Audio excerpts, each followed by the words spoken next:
This is assignment 8.7a, solving quadratic equations in factored form. So pretty soon you're going to learn how to factor quadratics, but for right now these have already been done for you.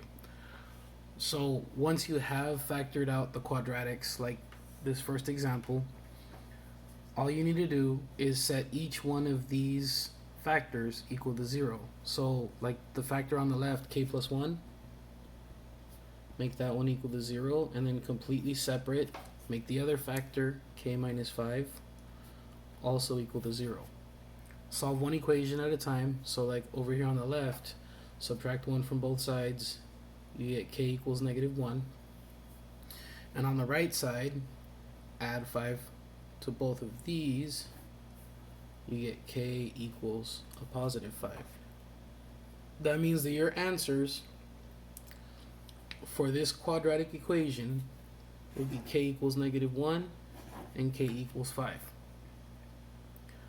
For the next one, you're going to make a plus 1 equal to 0 and a plus 2 equal to 0 and work them out completely separate.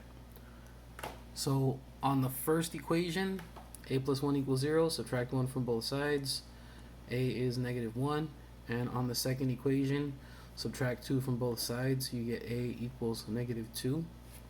So that means that your two answers would be a could be negative 2 and or a could be negative 1. For this next problem, you still follow the same pattern. So you're going to go 4k plus 5 equal to 0 and completely separate k plus 1 equal to 0. On the left side, you're going to subtract 5. You have 4k equals negative 5. Divide both sides by 4, and k is negative 5/4. That's going to be one of your answers. For the other answer, subtract 1 from both sides, k equals negative 1. That's your second answer. Number 4, you're going to go 2m plus 3 equals 0. 4m plus 3 also equals 0. On this first equation, subtract 3 from both sides. 2m equals negative 3. Then divide by 2 on both sides. M is negative 3/2.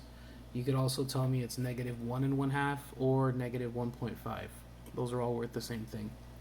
On the right side, subtract 3 from both sides. 4m equals negative 3. Divide both sides by 4. M is negative 3/4. I would also accept negative 0.75, which would be the decimal version of it. Number 5, make x minus 8 equal to 0 and x minus 3 equal to 0.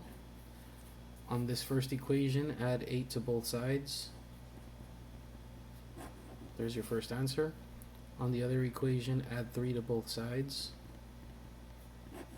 There's your second answer.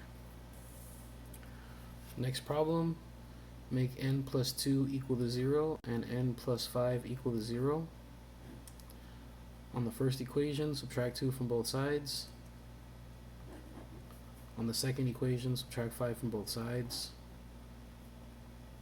So your two answers would be a negative 2 and a negative 5.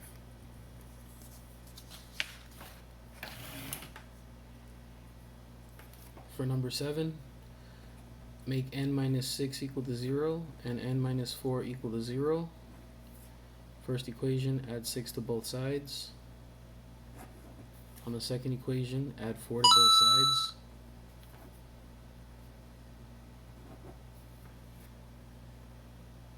For number 8, make n plus 6 equal to 0 and n minus 3 equal to 0.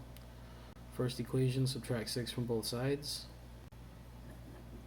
Second equation, add 3 to both sides. So your two answers would be a negative 6 and a positive 3. Last two, you're going to go n minus 4 equal to 0, n plus 1 equal to 0. First equation, add 4 to both sides. Second equation, subtract 1 from both sides. Those are your two answers, positive 4 and negative 1.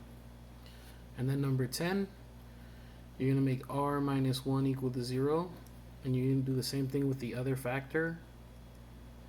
And you'll notice that because it's exactly the same thing, they're both going to get you the same answer.